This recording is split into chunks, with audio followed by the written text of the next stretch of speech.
Hello and welcome to Nevada FBLA's online registration process for the State Business Leadership Conference.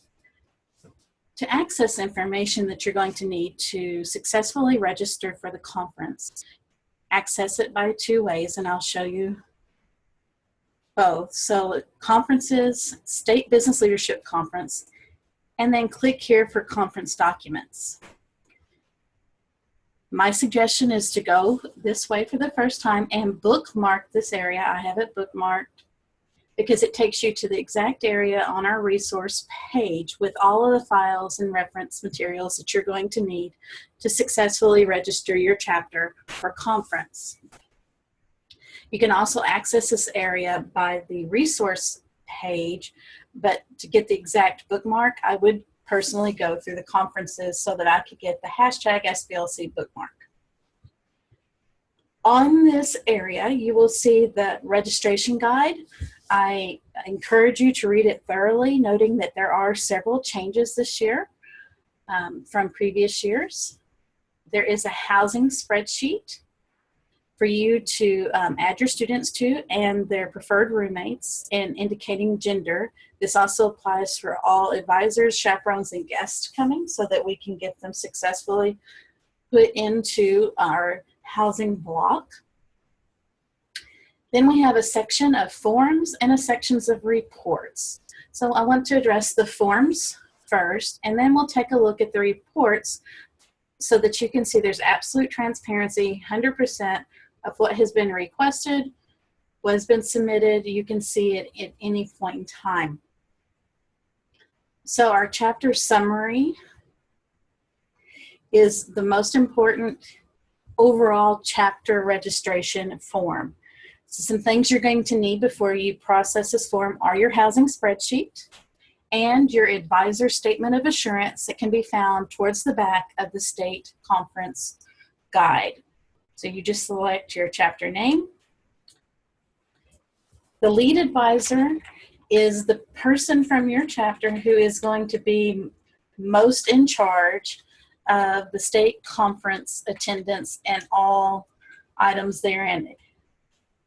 We need email address and mobile phone number. Mobile phone numbers are just used in cases of emergency.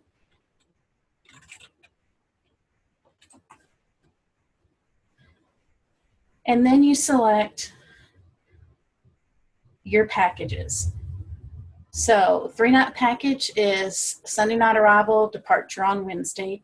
And the 2-night package, you choose whether you're arriving on Sunday, checking out Tuesday night, or arriving on Monday, checking out on Wednesday. Then you just select for the number of quad rooms, how many students you have. You'll notice the total automatically starts populating in the upper right-hand corner of the form. And so you have 2 advisors at double, or maybe you have 1 advisor at single. So it's going to populate your total. Then you would go and upload your housing form. So I'm going to upload a test form. Please do upload it in the Excel format. And the statement of assurance, I'm going to select Statement of Assurance Test. Another thing that you will need for this form is the Encore student. The Encore is the student who will help assist with some conference tasks, whether it's setting up screens, moving signs, this sort of thing. But each chapter is asked/required to have a student volunteer for this. We'll need their name, their email number preferably, because we need to email instructions, and preferably their mobile phone number, and whether or not the student can send text messages, because they will need to receive direct instructions and assignment times. So I'll enter in some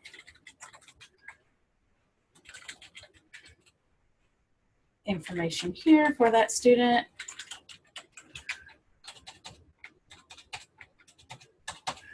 And the student can receive. Now the last part of this form is, because this automatically totals and things, we have it set if your school has a credit card or you prefer to pay by credit card, it's going to automatically take you to PayPal where you can go ahead and complete that purchase. If you cannot pay by credit card and need to do the invoice system, that's completely fine. I'm going to show you how it's going to roll, and then you can just simply close out of the PayPal process.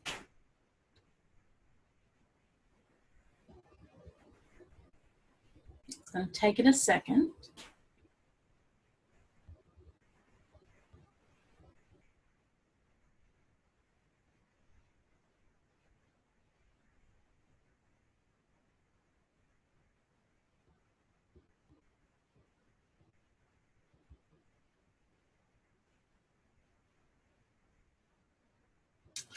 And if you don't want to pay by PayPal, you can complete it. Obviously, I'm not going to pay that amount of money right now, so I'm just going to close out of that window. And here's my email. I had it up so you could see. So I set it. I added my email so that I got a copy automatically of what I just submitted for my records, so I can check and see if anything needed to be edited. So I'm going to go back to my bookmark page and take a look at the next form. So it is time to request any school site test. If you have students taking any of these tests listed in the boxes below, you will need to complete information. And I'm just gonna pick a school here. So advisors can request, but we do ask that you have a proctor to give the actual test. And I'm going to select some tests that I'm requesting. Okay. And these will be processed within 72 hours. The plan is Monday, Wednesday, and Friday to take a look at these. So just so that you're aware, if you don't receive a response immediately.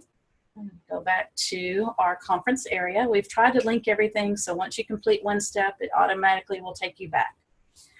So our next form is our advisor/chaperone form.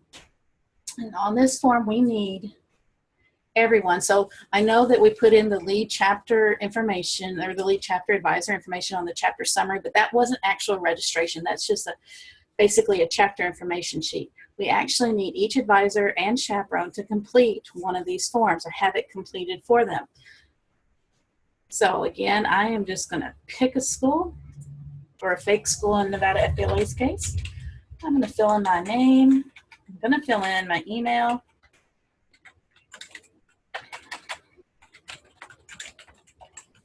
Mobile phone number. And then I'm going to select my t-shirt size. I'm going to hit submit. It's going to automatically bring me back to this page in the assumption that many schools will have more than one advisor or chaperones with them. However, once you're done submitting all of your chaperones, just click here and it will take you back to the documents and forms that you need. We've registered all of our advisors, we've done our school tests, we've done our chapter summary. Now it's time to register our students. So you will need a couple of things as you get going on this. Number one, you're going to need to know what events they're planning on registering. Number two, you're going to need to know what team they are on if they're on a team event. For example, if you had 2 banking and finance teams, you need to know which students are on team 1 and which students are on team 2, because that's going to be very important in the registration process. You're going to need to know their national ID number, and you'll need to pull that from the national membership database. We will be cross-checking those and making sure all of the students registered to compete are actually paid members by the deadline of March 1. And that's a national deadline that is not extended. And then you're going to need to know the t-shirt size of the student. So I'm going to register Joe Smith and Joe North. I'll register Joe North. I think I've already used Joe Smith. And I need to enter his membership ID. Joe wears a medium. And then we're going to scroll down here and take a look at our competitive event registration. So for any students that are in these events, you don't actually register them as a competitive event because it's a chapter event, and there's a separate place and location to add these students when you actually submit those reports. And Who's Who is also added in a separate place because it's a recognition event and not a competitive event. So every student may do 5 events. That's fine. We encourage students to get their money's worth and do all 5 events, but only 2 of those may have a possible performance component. And because of that, our competitive event 1 and competitive event 2 items here are the ones that have the performance components listed. Competitive event 3, 4, and 5 are the ones that are online test only, or the production test. Any event that does not have a possible or required performance. So be sure as you're registering students, if there's a possible performance, do them in this. So Joe North is on Banking and Financial Systems Team 3. He is going to do Future Business Leader. And then he is going to do the new event of advertising, our new event of journalism, and securities and investments. Joe doesn't have any special needs or accommodations, but I do want to point out here that any of our events that say introduction are limited to 9th and 10th grade for FBLA competition. Now, middle level students are welcome to do these as well, but if you are a junior or senior, you have students, juniors or seniors, anything with introduction or public speaking 1 are off limits for them. Then here's something I do strongly encourage you to do. I know it takes an extra second, but this will ensure that you get an automatic copy of this registration form for your record. You can set up a folder in your email account, but this is your proof of what you submitted. Now, we're also assuming that you have more than 1 student coming, so we've had it set to it will automatically filter back to the registration page. But once you are done registering all students, simply click here and it'll take you back to the area where all the forms are. Let's take a look at our prejudged material submission form. And I'm going to select my school name. And here's where I'm going to select what I'm submitting for. I'm going to submit a business financial plan. Joe North and Tom Henson are on this team. And I'm going to upload their report. And again, I strongly encourage you to add your email at the bottom, because this will give you an exact copy of what you submitted with the timestamp and everything, and you'll be able to go back and check that you submitted the correct form. So it's thinking. It will also kick you back to this form. If you have more than 1 event to add for that are on this form, you can just continue adding. When you're done, click here. It takes you back. We go to the URL submission form. And this is for our events that have URLs. I'm going to select my name, and I'm also going to say that it is really important on this form to copy and paste URLs and not try to type them in. I've seen in multiple areas and in multiple conferences where people have tried to type in URLs and it's been incorrect, and judges haven't been able to grade them, and students have received zeros where maybe they had an awesome website but they were just provided with the wrong information. So copy and paste that URL into this location and then hit submit. If you have more than 1, it's going to bring you back. When you're done, click here. Our PDF and award submission has a lot of items, so you probably spend a lot of time with this form. Administrator of the Year, Advisor of the Year, Alumni of the Year, Business Person of the Year, our Scholarships and Community Service Award, National Business Honor Roll, and Who's Who. Now, you need to fill out a separate form for each one of these. Even though they're multiple file uploads, you have to submit each form separately or it will not be considered. So we're going to do an Administrator of the Year, and I'm going to recommend the best principal I ever had, Scott Mercer, and I'm going to upload that form. I'm going to add my email because I want a copy of it for my records. And I'm going to hit submit.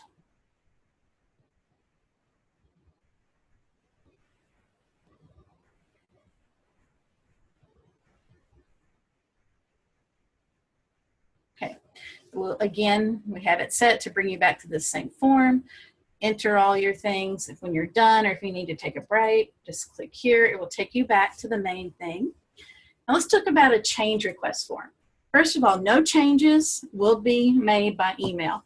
Emails are easy to lose track of. They're easily overlooked, but filling out a change request form covers you and it covers the state office because there's always a record, a time-stamped record of the change.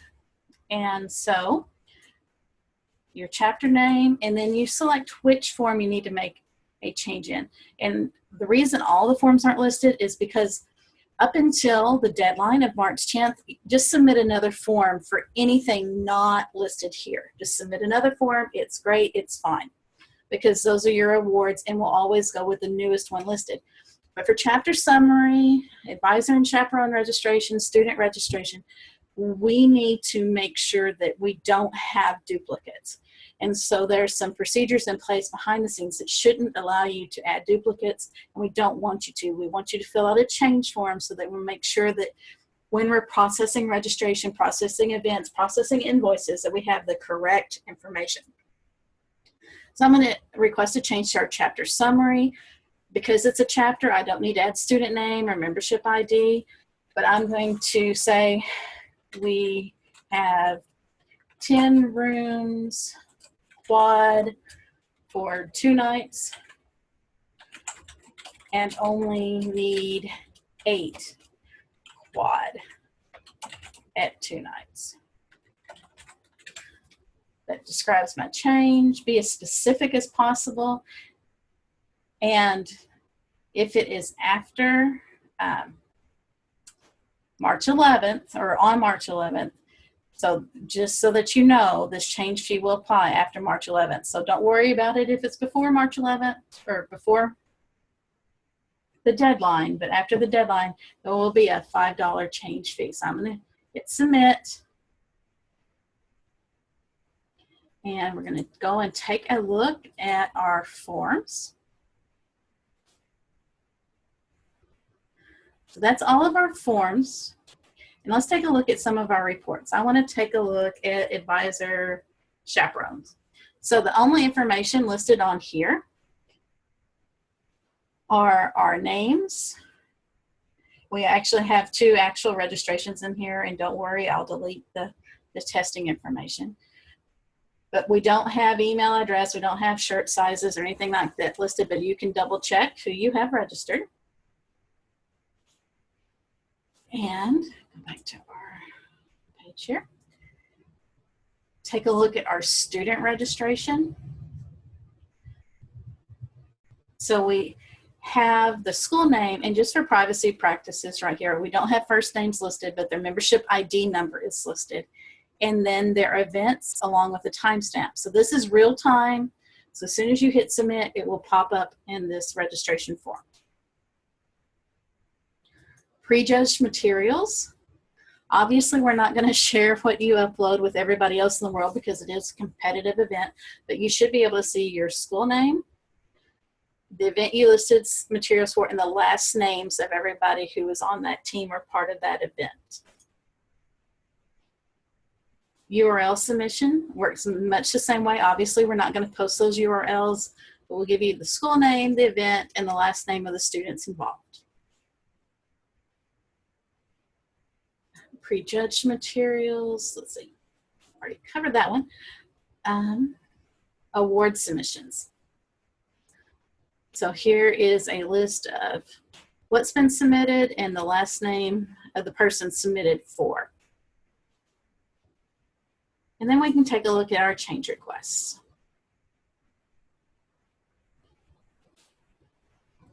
And on the change request, you'll be able to see who it was and the description of the change, and then there'll be another changes made report added, so that as changes are made, the changes request reports will shrink down to hopefully 0, and the changes made report will fill up with all those changes requested. Some notable things about State Leadership Conference: there will not be a printed program. There will be a mobile app, and there'll be a fun activity. We're working to make this as fun as possible. The state officers have worked tremendously hard to prepare what they think will be a fun and engaging conference for all of our students. As always, if you have questions, do not hesitate to contact me at carla@nevadafbla.org or by calling me via my information listed on the contact page. My direct phone number is literally my direct phone number. It's my cell phone. You call that, you're going to get me answering. If I don't, leave a message and I'll get back with you. I hope this has helped, and if you have any questions, please let me know.